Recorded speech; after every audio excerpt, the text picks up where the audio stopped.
Bienvenidos amigos, ¿cómo están? Y en esta ocasión me está acompañando mi amigo Salim Hasir del canal Flecha Antigua. Hoy vamos a analizar y vamos a hablar sobre la película El Destino de Júpiter. ¿Cómo estás, Salim?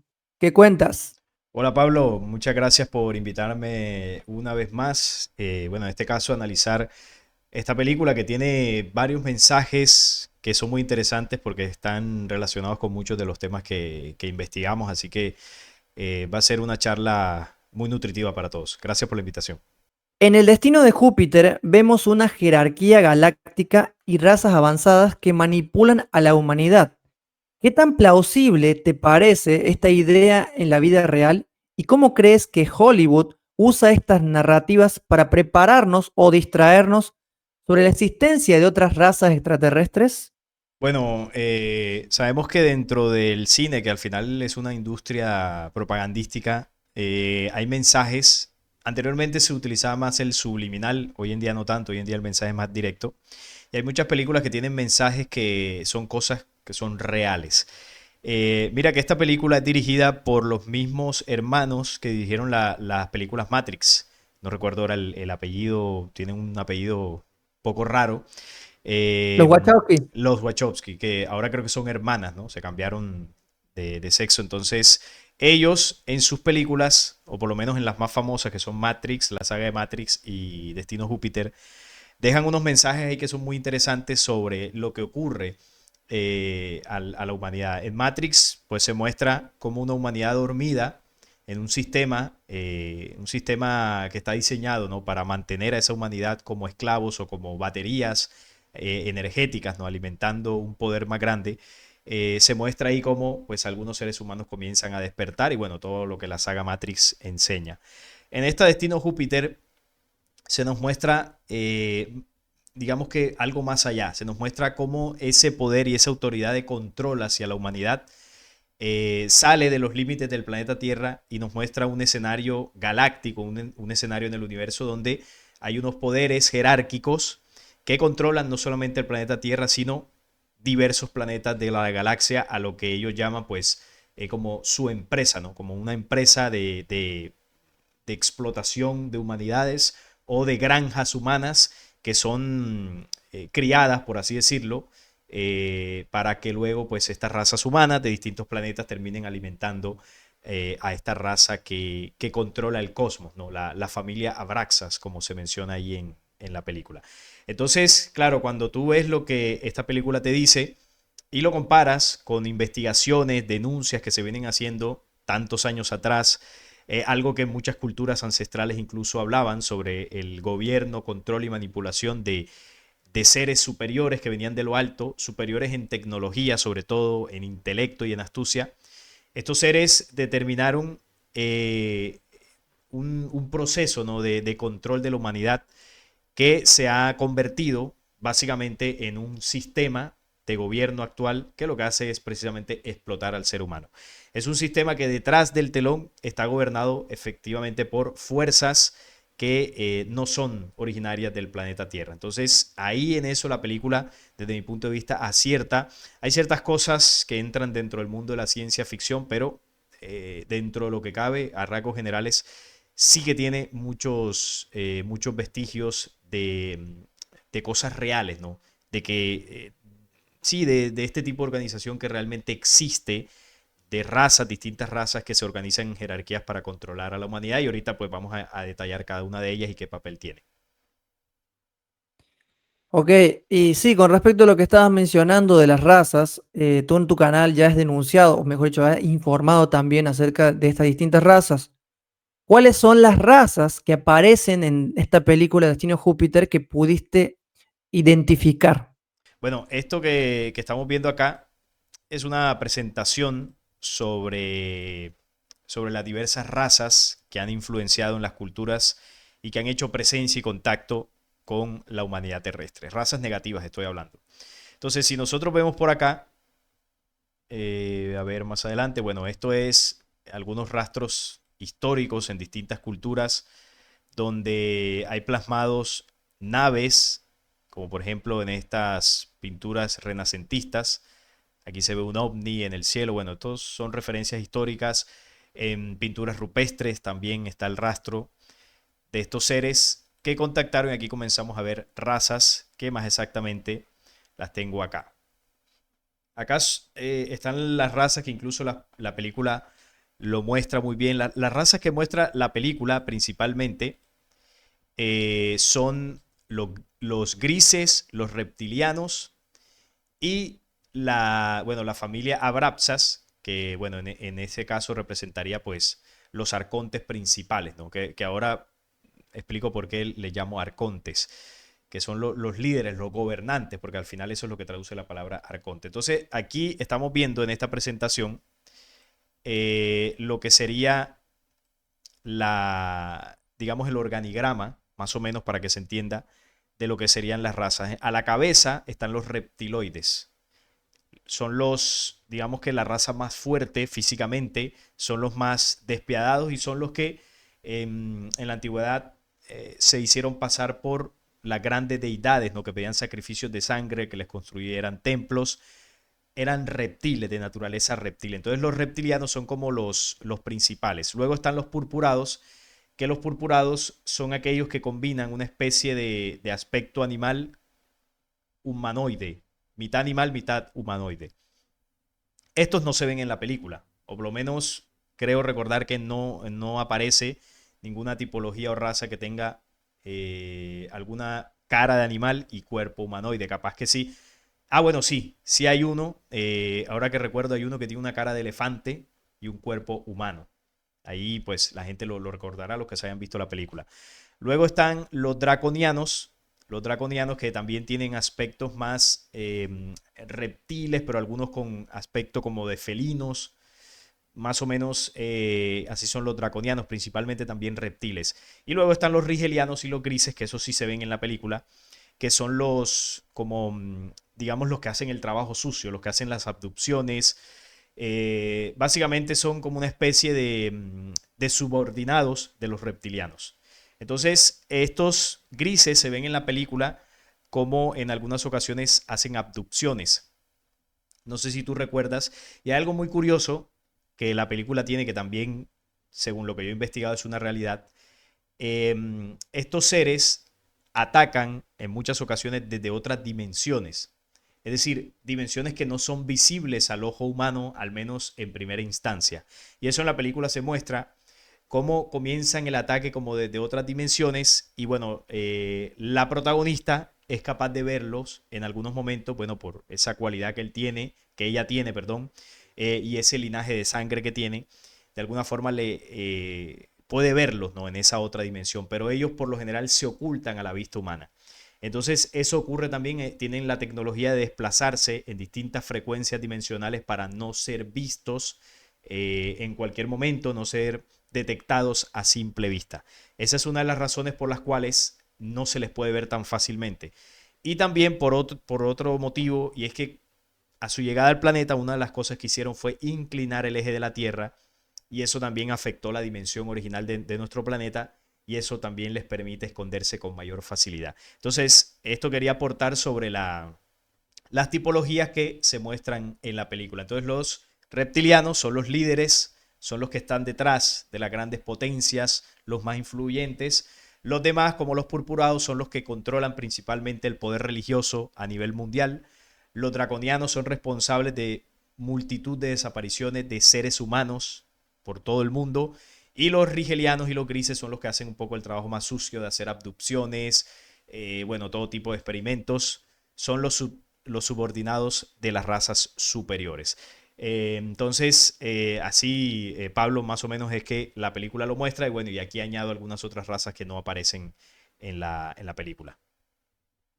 Sí, es muy interesante lo que nos cuentan, lo que nos muestras y es algo que hay que considerar esta información, amigos, porque la NASA, en parte, nos miente y eso es algo que muchas personas quizás pueden discrepar, pero no estamos hablando por la tierra recta o lo que tiene que ver con lo plano, sino también con cierta información que se nos oculta.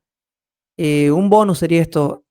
Salim, ¿tú crees realmente que la NASA nos oculta muchas cosas con respecto a esta evidencia extraterrestre? Totalmente. La NASA se creó con el objetivo de ocultar la vida extraterrestre. Ese es el objetivo principal de la NASA.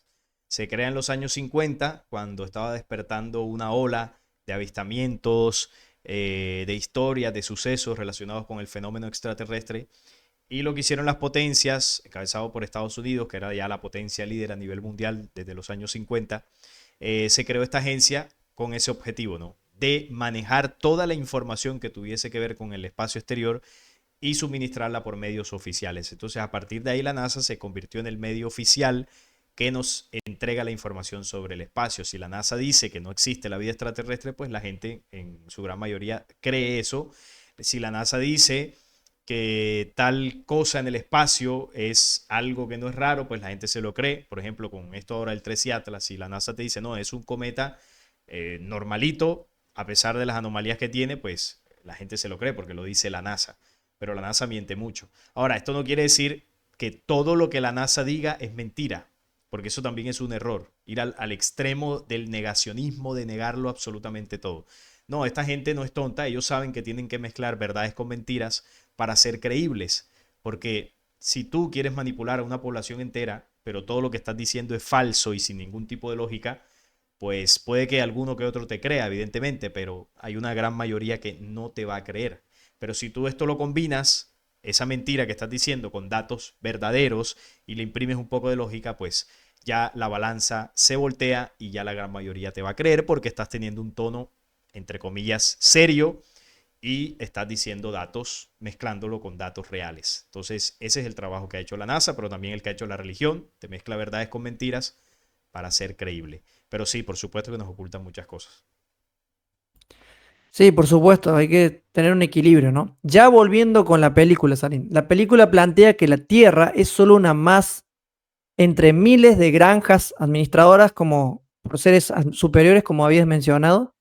¿Piensas que esto podría ser una metáfora de la forma en que ciertas élites controlan la información sobre nuestra verdadera historia y el origen humano?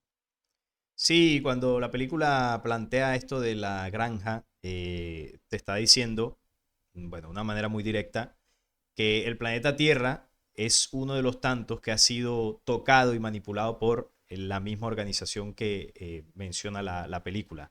Entonces, mira que la familia que dirige, ¿no? esa empresa de granjas humanas son los Abraxas. Y ahorita fuera de cámara te decía que ese nombre no es casualidad. El Abraxas es un demonio considerado en el gnosticismo como el padre de los arcontes o el gran arconte, lo que vendría siendo, por ejemplo, en el libro secreto de Juan Yaldabaoth. Abraxas es considerado como la dualidad, el bien y el mal, que es característico dentro de esta rebelión oscura que tiene unas facciones que parecen más positivas y otras que son más negativas. Y eso se ve en la película, como dentro de la misma familia parece que hay algunos que son como un poco más dóciles, más buenos, y también está la otra parte, unos que son totalmente perversos. De hecho, la película muestra dos hermanos, bueno, tres, pero hay dos principales, que son los dos hombres, donde uno es un poco más dócil, menos despiadado, es decir, se muestra bueno, pero con esa bondad también busca engañar a la protagonista, que es lo que hace la misma rebelión, muestra una parte positiva que le podemos llamar en el símbolo Lucifer, y mostrándote algo bueno, tendiéndote la mano para supuestamente ayudarte, al final quiere también engañar. Quiere que tú le sirvas, quiere que tú creas en esa facción buena para engañarte. Y está el otro hermano que es el perverso, que es el que es más despiadado y es el que, bueno, le toca la parte más hostil, ¿no? A la hora de manipular humanidades. Entonces ahí se ve en la misma película la dualidad. Este Abraxas, bueno, tiene distintos nombres, ¿no? En distintas culturas. De hecho, para leer un poco datos más exactos, para que veamos esa relación, por así decirlo, que tiene con lo que te decía de lo del libro secreto de Juan, es conocido como el Gran Arconte, el príncipe de las 365 esferas, que son los mismos 365 demonios que dice el libro secreto de Juan. Y esta palabra se encuentra en textos gnósticos, la palabra Abraxas, y también aparece en los papiros mágicos griegos. Fue grabado en ciertas piedras preciosas antiguas llamadas como piedras abraxas, que se usaban como amuletos o encantos. Mira que tiene mucha simbología. La ortografía de Abraxas en la antigüedad posiblemente se origina en la confusión entre las letras griegas sigma y psi en la transliteración latina. Además de esto, se dice que Abraxas es el origen de la palabra abracadabra, que se utiliza para hacer encantamientos mágicos. Se le representa como Sí. un gallo con serpientes y un látigo en la mano. De hecho, por aquí estoy mostrando la imagen de ese gallo que tiene mucha simbología. Además de esto, su escudo lleva el nombre del dios Iau, que es una forma helenizada del nombre No lo del... estoy viendo. Ah, bueno, pero aquí sí lo estoy proyectando. Pasa que no estoy Ujú. compartiendo pantalla, sino estoy mostrando lo estoy viendo en una página de internet. Acá lo que te decía era que ese nombre es una forma helenizada del nombre del dios judío, o sea, Yahvé, una referencia a los pasajes bíblicos donde se dice que Dios es el escudo del hombre, lleva una corona, una coraza militar, probablemente relacionada con el nombre Sabaoth, el dios de los ejércitos, que aparece a menudo en los grabados, pero su arma es un látigo. También un látigo. También este dios se asocia a menudo con Osiris en Egipto, con Arpócrates y con Hecate. Bueno, y muchos otros donde, bueno, vemos todo el simbolismo de Abraxas. Si tú lo ves así de forma general, Abraxas es la representación de esa misma rebelión de los distintos dioses que se mostraron en los pueblos antiguos, entre ellos Yahvé, y digamos que Abraxas engloba todo esto, ¿no? Es el gran arconte, o más bien estos pseudo dioses son los hijos de ese gran arconte Abraxas, el príncipe de las 365 esferas, que es el padre de la rebelión, y en la película se muestra a la familia Abraxas como una dinastía súper poderosa en el universo y que son los responsables de esclavizar a las distintas humanidades. Tienen un imperio y de hecho antes de la llegada al planeta Tierra, estas razas negativas, eso era lo que tenían en el universo. Habían invadido varios planetas y bueno, fueron desterrados, fueron sacados hasta que fueron acorralados aquí en el planeta Tierra. Ya esa granja o esa empresa a nivel universal ya no la tienen. La película dice que la tienen, pero la realidad es que ya no está. Estuvieron regados en distintos planetas haciendo ese drenaje energético de las humanidades, pero ya no lo están. Fueron precisamente sacados de esos otros lugares y lo último que queda de esa organización está aquí en el planeta Tierra acorralada. Entonces, pero sí, la película se basa en algo que es real, pero que actualmente es ya un poco diferente. Por supuesto que van a mezclar la verdad con la mentira y meten ficción con lo que llamamos el primado negativo, ¿no? Hay bastante primado negativo en la película. Sí, sí, tal Y cual. es algo que tenemos que considerar, ¿no? Y muchos ven en la cinta un mensaje sobre la manipulación genética y el valor de la vida humana para entidades más avanzadas. ¿Qué reflexiones te genera ver este tema repetirse en tantas películas de ciencia ficción? ¿O qué te lleva a pensar? Bueno, ahí te están dando un mensaje muy claro de que hay una manipulación genética en la humanidad, algo que se sabe, ¿no? Por distintos textos antiguos también, pero ahí se corrobora mezclando, como tú decías, verdades con ficción, porque la película en este caso muestra que para, digamos, obtener una especie de elixir que esta familia, bueno, no exactamente se lo toman, sino parece como que se bañan en ese elixir. Esto es drenado, dice la película, un tubo, que es más o menos como este tamaño que muestra la película, un tubo más o menos así, es drenado de 100 seres humanos, para obtener un tubo que les da a ellos más longevidad, más tiempo de vida, que es lo que ellos siempre han buscado desde que se generó la rebelión, porque estas razas que están en degradación física, energética, y bueno, ya ni siquiera tienen espíritu, son razas en vía de extinción y siempre han buscado prolongar su existencia. Entonces, como no tienen espíritu reencarnante, como dice el mismo libro secreto de Juan, Yaldabaoth, junto a ese grupo de demonios, dice, creemos un hombre para que este hombre nos dé el poder de la luz. Y el poder de la luz no es más que la posibilidad de extender su tiempo de vida, que es efímero. Entonces, ellos a partir de ahí comienzan un proceso de manipulación a los cuerpos físicos, estos que tenemos, para que estos cuerpos, en esa constante influencia de estos seres negativos, puedan ser drenados de su energía vital, energía mental, energía espiritual. Todas las energías electromagnéticas y energías sutiles que nosotros tenemos son drenadas por ellos. No solamente a nivel energético, sino también a nivel físico con la sangre. Entonces, cuando nos vamos al pasado, en el tema de los templos, donde se sacrificaban animales, porque evidentemente también lo hacían, de los animales también sustraen esa energía, pero la energía más valiosa la sustraían de los seres humanos. Entonces, por ejemplo, en el templo de Yahvé había piscinas y la película lo muestra, evidentemente no te muestra la sangre, pero sí te muestra el líquido donde la hermana de la familia Braxa se baña y rejuvenece, restaura su cuerpo. Bueno, en las piscinas del templo de Salomón era algo más o menos parecido, ¿no? De todo el sacrificio que se hacía en el día, o durante días, no sé, se llenaban las piscinas. Y los reptiles y los grises que habitaban dentro de ese templo, cuando nadie pues estaba por ahí, se bañaban dentro de esas piscinas para alimentarse de la carga energética de la sangre a través de la ósmosis. La ósmosis es el proceso de absorción de la piel, porque muchas de estas razas no tienen ni siquiera sistema digestivo, porque bueno, sus cuerpos son totalmente degradados, entonces no tienen la capacidad de procesar el alimento como lo hacemos nosotros. Entonces les toca absorber nutrientes y energía a través de la piel. Entonces se bañaban en estas piscinas y así restauraban su cuerpo físico. También algo muy parecido contó alguna vez Credo Mutua en una entrevista, aquel chamán africano.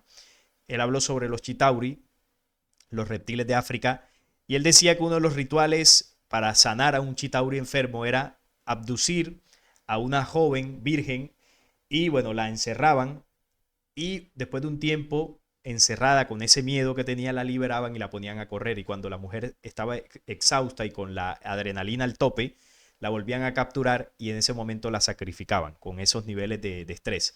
Y claro, ese sacrificio con esos niveles de estrés emanaba una sangre con una carga energética y con eso bañaban al chitauri, o bañan, porque eso lo siguen haciendo, y el chitauri se sanaba. Entonces la película lo muestra bastante suavizado, pero lo que realmente sucede ahí es un drenaje energético a través de distintos procesos de manipulación a nivel mental, a nivel emocional y también a nivel físico, cuando en conflictos bélicos le quitan la vida a seres humanos, también hay una alimentación de esas energías. Entonces, en eso consiste la granja, ¿no?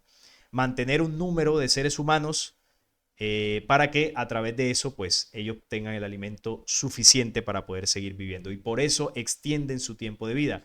Los Elohim, según Mauro Biglino, pueden vivir entre 30.000 a 40.000 años, pero lo hacen por la tecnología que tienen para sostener sus cuerpos. Porque cuando un Elohim muere, no reencarna porque no tiene espíritu. Su energía oscura queda vagando en una dimensión energética, esperando a volver a posesar un cuerpo o manifestarse a través de ciertos rituales, pero no reencarna como lo hace un ser humano. El espíritu humano es inmortal. Ellos son energías de baja vibración que si no ocupan un cuerpo, si no lo posesan, pues dejan de existir. Entonces, claro, ellos por eso necesitan drenar la luz del ser humano. Y básicamente así, eso sería lo que la película lo muestra con algunos matices de ciencia ficción, pero sería eso básicamente. También la película nos pone a pensar acerca del origen humano, pero hay personas que han interpretado como que estos abraxas son realmente nuestros creadores y también se ha confundido con lo que pasa en la historia de Alien, que los ingenieros son los que nos crearon y que después cuando no les servimos nos destruyen o nos aniquilan. ¿Qué piensas sobre eso? Bueno, eso es algo que se ha intentado meter en la psicología humana, sobre todo de las personas que buscan todos estos temas. De que, por ejemplo, a nosotros nos crearon los Anunnaki, de que nosotros somos el resultado de experimentación genética de razas de estas negativas superiores y ellos también se han presentado como nuestros creadores en varios momentos. Lo cierto es que, bueno, en el tema de Destino Júpiter sí se da a entender como si la familia Braxa son nuestros creadores y por eso tienen el derecho a cosecharnos, ¿no? En esas granjas humanas. Pero lo cierto es que no, el origen humano no está determinado por lo que estas razas negativas hayan hecho, porque ellos no son creadores. Ellos lo que hicieron fue copiar rasgos físicos de un prototipo humano o de un cuerpo humano, más bien, para no llamarle prototipo, copiaron esos rasgos humanos y con su tecnología genética lograron confeccionar cuerpos a partir de un modelo que no era de ellos. Esto es lo que dice el libro secreto de Juan, ¿no? Que Yaldabaoth tomó la imagen que se le mostró desde los reinos eternos y hizo una copia humana del Pijeradán o del primer hombre perfecto. Entonces, el diseño de los cuerpos no es de ellos, no es idea de ellos. Ahora, si vamos a la esencia humana, nosotros somos espíritu. Y los espíritus ya tienen una condición luz a la que esta fuerza oscura no puede acceder. Es decir, ellos no tienen la capacidad de crear espíritu, no tienen la capacidad de crear conciencia. Entonces nosotros somos espíritu, somos conciencia y nuestros espíritus, por ese proceso de la caída, deben tener un proceso de aprendizaje a través de cuerpos físicos. Entonces lo que nosotros somos es el espíritu. Eso es lo que somos en esencia. Ellos no crearon eso. Ahora, utilizamos una herramienta que es el cuerpo, que tampoco es creación de ellos, es una copia de un modelo original. Ellos no se lo inventaron. Entonces, ellos se adjudican ser los creadores de algo que nunca crearon. Ah, que intervinieron genéticamente para manipular ese modelo, sí. Hay una intervención de ellos, pero no podríamos llamarle creación, porque no lo es. Eso es como si, por ejemplo, yo soy el creador de este celular y tú, Pablo, ves el modelo de este celular y lo copias, pero con unos materiales menos valiosos. Haces una copia un poco más burda. Diferentes, Sí, más genéricos. exacto. Haces una copia más burda y luego tú sales a decir que no, no, mira, yo soy el Dios creador del celular, cuando es mentira. Tú te copiaste y resulta que el software que está por dentro, que es el que hace Claro. funcionar la máquina, no es tuyo. Ese software lo creé yo también. Es decir, para que funcione tu modelo de menor valor con materiales más genéricos, solamente puede funcionar si yo le inserto el software, el espíritu en este caso. Y eso fue lo que hice yo. Yo vi tu modelo y dije, bueno, esos celulares que están ahí no los vamos a destruir. Vamos a darle una oportunidad a esa nueva gama de celulares de que existan. Voy a insertarle mi software para que funcionen. Y esos celulares, al darse cuenta de su origen y de lo que son, pues en algún punto van a querer ascender para mejorar su calidad. Y eso es básicamente lo que ocurrió. Pero no, de ninguna manera son nuestros creadores. Sí, así que tomar en cuenta esta perspectiva porque pueden encontrar respuesta e incluso también invitamos a hacer su investigación, ¿no? Es importante eso. Si asumimos que Hollywood transmite pinceladas de verdades escondidas, Salim, ¿cuáles crees que son los elementos más relevantes o simbólicos que el destino de Júpiter respecto a la existencia de la civilización extraterrestres nos presenta? Creo que ya más o menos lo dijiste, pero puedes hacer un resumen a grosso modo nuevamente. Sí, lo más importante es que muestra la jerarquía, cómo están organizados, te muestra las tipologías, te muestra cómo se mueven a través de las dimensiones, te muestra también cómo cuando hacen como esta especie de batalla en la ciudad donde destruyen varios edificios, cómo logran a través de la tecnología que la humanidad no se dé cuenta de estos procesos. Y es algo que más o menos en la vida real ocurre. Ellos tienen tecnologías que son invisibles al ojo humano. Ellos pueden llegar a tener estas, vamos a llamarle así, especie de antenas receptoras de energías humanas que pueden estar encima de grandes rascacielos o encima de montañas, es decir, de lugares que proyectan la energía hacia arriba o encima de grandes catedrales y a través de estos artefactos invisibles a los humanos recogen la energía para para alimentarse de ello, ¿no? Entonces, claro, la película muestra algo de eso, de cómo estos seres operan utilizando las multidimensiones sin que nosotros nos demos cuenta. Y lo otro que te dice, pues cómo ellos mantienen la manipulación a través de lo que se conoce como una especie de granja. Así que eso es lo que a mí particularmente me llama la atención, que es lo que denuncia, ¿no? ¿Hay otras películas, alguien que tú recomiendes o que hayas visto que también muestren un poco esta rebelión de que hemos estado denunciando tanto en los canales como el tuyo, el mío y otros más? Bueno, yo no me la he visto, pero por lo que hablaba ahorita contigo, la saga de Star Wars, se dice que también tiene mensajes. Las que sí me he visto algunas son las de Transformers.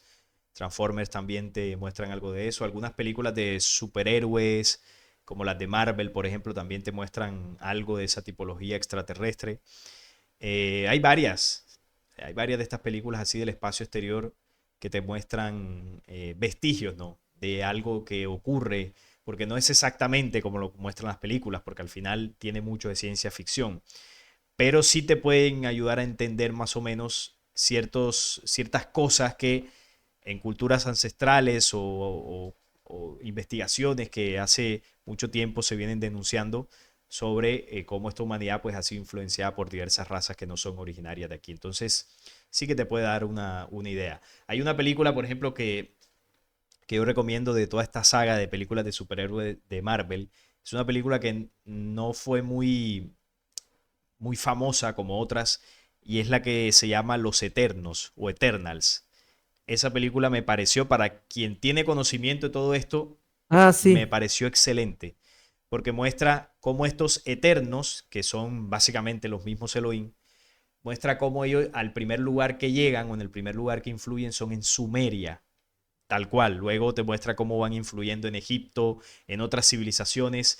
Es decir, muestran cómo ellos van forjando la historia de ciertas civilizaciones y culturas humanas y bueno, los veneraron los antiguos como los dioses. Entonces me parece también muy buena. Otra que también es muy buena es Dioses de Egipto, una que es reciente más o menos, donde muestra pues todos los dioses de Egipto y las características que tenía. También es muy buena.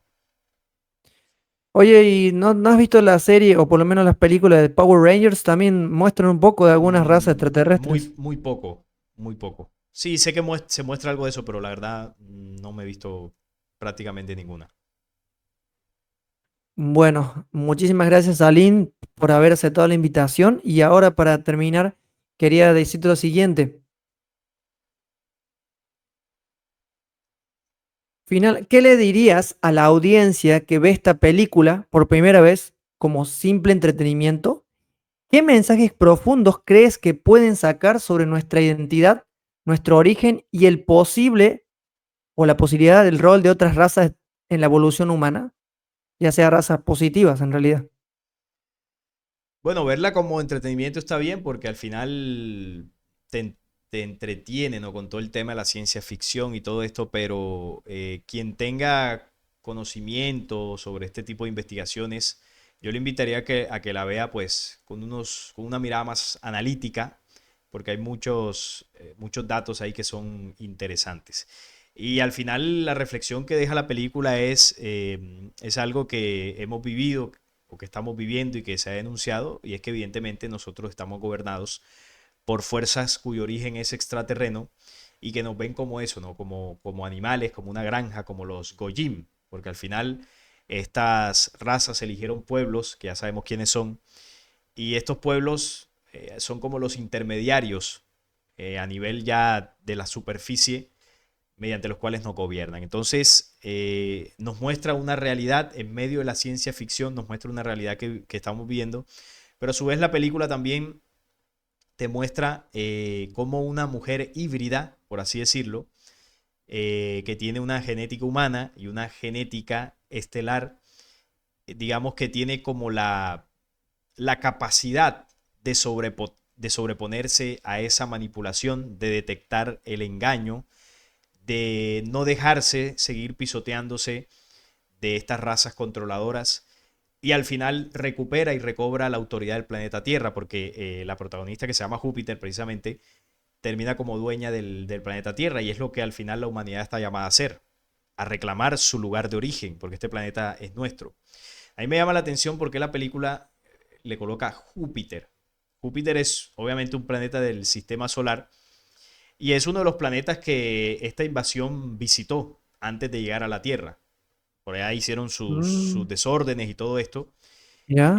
Se cree que primero estuvieron en Saturno, de ahí la adoración a Saturno, porque fue el primer hogar de ellos aquí en este sistema solar. Posiblemente luego saltaron a Júpiter, luego estuvieron entre Marte y Júpiter en el cinturón de asteroides, que eso antes era un planeta, fue destruido y por eso quedó el cinturón de asteroides. Luego saltaron a Marte, casi destruyen Marte, por eso Marte quedó árido, como lo vemos hoy día. Y por último llegaron al planeta Tierra. Aquí es su escondite final. Entonces supongo que la referencia a Júpiter es por eso, porque fue un lugar de paso donde ellos estuvieron. Entonces el mensaje final es ese, que la humanidad debe reclamar la autoridad de su planeta, pero lo primero que debemos hacer es reclamar nuestra autoridad como seres integrales. El primer planeta que hay que reclamar es nuestra mente, porque ahí nos manipulan, ¿no? A nivel mental. Hay que reclamar nuestro cuerpo, hay que reclamar nuestro espíritu, que nosotros tengamos plena autoridad de esas condiciones que esta organización oscura siempre ha querido manipular, porque si tienen nuestra mente nos pueden controlar. Si tienen acceso a contaminar nuestro cuerpo, también nos pueden controlar. Y a través de esto, pues, bloquean la conexión con nuestro espíritu. Cuando nosotros logremos reclamar esa condición que es nuestra, entonces tendremos la suficiente autoridad para reclamar el planeta. Como dice el mismo Apocalipsis, ¿no? El hijo varón que gobierna las naciones con vara de hierro. Ese no es Jesucristo, ese es el humano de la tierra, el que gobierna con vara de hierro. Entonces, ese sería el mensaje final, Pablo, y bueno, ya lo demás, cada uno que se vea la película, pues puede sacar otros mensajes que ella tenga. Así es, muchísimas gracias, Salim. Espero que nos veamos nuevamente, o ya sea aquí o en tu canal, para otra colaboración y a otro programa juntos.